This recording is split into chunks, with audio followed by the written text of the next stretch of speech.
Hi friends, welcome to my channel Odia flavours by Madhu. आसतु आज बनवा कखारू डंक को आम माछ पकईकी केमती चुड़चुड़ा बनाऊँ आसतु देखा। फास्ट आम कौन कर माछ को भल भाव धोई देकी एवं कौन करवा तादरे लुण हलदी गोलैकी भल भाव माछ को गोलैकी रखीदे। रखीदे सारापर गोटे तावा बसैबा। तावा गरम होगा से माछ को देकी माछ भाजवा। माछ को टिके भल भाव एपट सेपट करके गोल्डन ब्राउन कलर करके माछ भाजवा। यही माछ पकईकरी आज आम कखारू नटा को चुड़चुड़ा बनइबा। खाइबा को तो बहुत बढ़िया लगे। एबे माछ को टिके गोल्डन ब्राउन कलर भाजी देकी ताको कौन करबा काढ़ी रखिबा। एपट सेपट करके माछ को भल भाव भाजी नबा।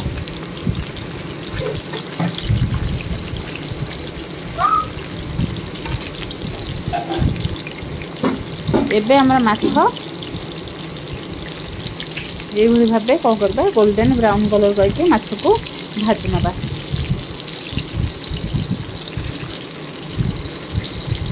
एबे हमर माछ भजा पूरा रेडी हो गला। ताको माछ को काढ़ी रखीदबा। एबे कौन करबा आमे कखारू नटा को भल भाव काटी देछन। कखारू नटा रे जन्ही कखारू नटा आलू सारू आम एतिक नहीं।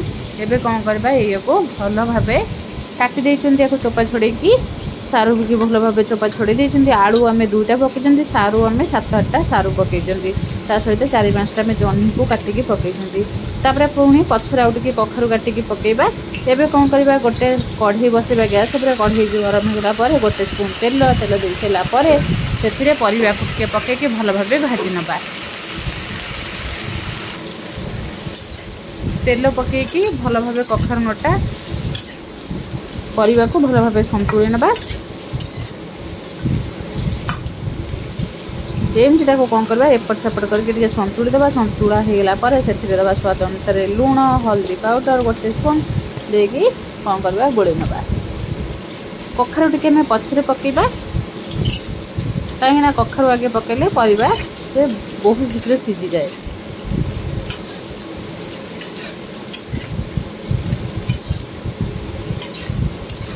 एमती एपट सेपट करके कखारू लटा को गोले नबा। आउ टिके ताको गोले देले लुण हलदी पकईछन आउ किछि पकई नाथि। एमती भाजीदेबा। भाजी दे सारा पर एबे कौन करबा खंडे कखारू को काटिकी तादरे पकेइबा। अल्प छोट खंडे कखारू को काटिकी पकेइले पकईकी भल भाव गोले नबा।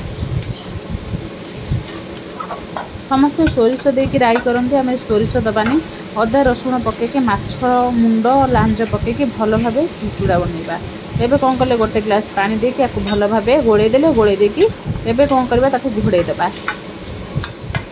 घोड़े देके हाई फ्लेम रे बसेबा। बिल्कुल भी सिम रे बसेबानी हाई फ्लेम रे बसेबा। एबे कौन करबा गोटे टमाटो को भी काटिकी पके देचंती। एबे कौन करबा ताको एमती गोले गाले की घोड़े देबा। एबे हम घोड़े देले। घोड़े देकी एबे कौन करबा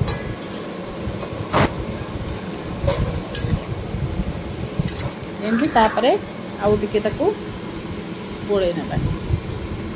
एबे कौन करबा कखारू नटा हमर काढ़ी गला पर सेथिरे आम कौन करबा कढ़ई को धोईकी कढ़ई रे भल भाव कढ़ई गरम होगा पर 2 स्पून तेल 5 फुटण देकी भल भाव फुटई नबा। फुटण फुटीगला पर सेथिरे पियाज काटिकी पकेइबा। सेथिरे पियाज काटी सारा पर पियाज पकई सारा पर पियाज को टिके गोल्डन ब्राउन कलर करके भाजी नबा। पियाज हमर भल भाव भाजी होगा पर एबे कौन करबा तादरे अदा रसुण रो टिके पेस्ट दे देबा। गोटे रु 1.5 स्पून दे देले देकी भल भाव कषिबा।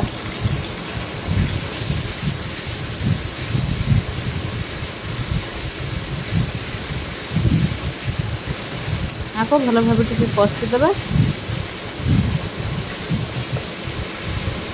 कषि होला पर एथिरे दबा रेड चिली पाउडर टिके कलर आसवाई। रेड चिली पाउडर आम 1.5 स्पून देइचंती। एबे जीरा पाउडर गोटे स्पून धनिया पाउडर गोटे स्पून या देकी भल भाव गोले नबा। सब सुखिला मसला देकी मसला को टिके भल भाव कषिबा। जेमती मसलार कंचा बास्ना जीवा पर्यंत भल भाव मसला को कषिबा।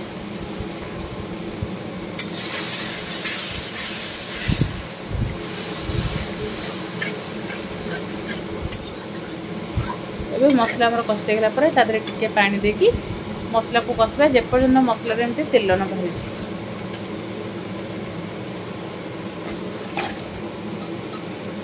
एबे आमर मसला कषि गला सिझे रखिथिबा परिबा को पकेबा। जह्नी हाथ पकेबा। जह्नी पूरा कंपलसरी कहीं जह्नी न पकेले यार टेस्ट आसब ना। जह्नी सहित कखारू नटा तार सहित आम सारू आलू कखारू एमती पकेले यार टेस्ट बहुत भल लगे। एबे कौन करबा सब पकई सारिकी आपको टिके भल भाबे देके गोळेले। एबे देखो हम कखनटा भी बढ़िया से पूरा सिझी गलानी कखनटा।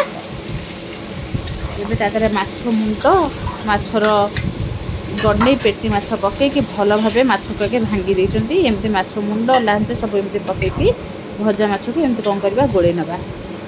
बहुत बढ़िया लगे। एमती मुंड खाली जदि 2-3टा पकईकि भी करेंगे बहुत बढ़िया लगे यार टेस्ट। एबे कौन करबा सब माछ को पकईकि एमती आम गोळे नेले। गोळे नेकी कौन करबा भल भाबे टिके फुटिबा को छाड़ी देबा। माछ सहित भी मसला भल भाबे मिसी जिवो। तापर आर जो बास्ना सहित गरम भात रुटी किंबा पखाल भात जहाँ खातु बहुत बढ़िया लगे। एबे आको टिके फुटिबा को छाड़ी देबा 3 ରୁ 4 मिनिट पई। 3-4 मिनिट पर आउ थे हमें काढ़ी देखा। देखो 3-4 मिनिट पर एबे हमर तरकारी केते बढ़िया से पूरा हो जाइए।